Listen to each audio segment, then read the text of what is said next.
কাল তো গণেশ চতুর্থী। আমার বাড়িতে গণেশ প্রতিষ্ঠিত, তাই ওনার আয়োজনের কোনো ত্রুটি আমি রাখি না। কর্তামশায়ের আজ 4 দিন ধরে কলকাতা যাতায়াত চলছে।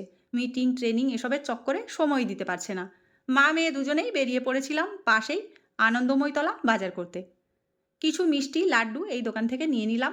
বৃষ্টি শুরু হয়ে গেছিল, ছাতা নিয়েই চলেছি দুজনে। এরপর পাশেই রথতলা, কি সুন্দর সব গণেশ মূর্তি তৈরি করছে দেখো, দেখেই ভালো লাগলো। এই যে এখান দিয়ে প্রচুর গণেশ মূর্তি বৃষ্টিতে ঢাকা দেওয়া রয়েছে। এই গণেশটা অর্ডারে তৈরি করতে দিয়েছে, দেখো কি সুন্দর। বাবি এই যে ছাতা নিয়ে দাঁড়িয়ে। এরপর গণেশের জন্য একটা মালা নিলাম, এই সাদাটা নিয়েছি।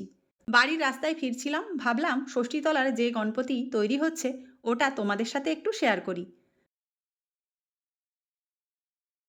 বলো গণপতি বাপ্পা মৌরিয়া, মঙ্গল মূর্তি মৌরিয়া।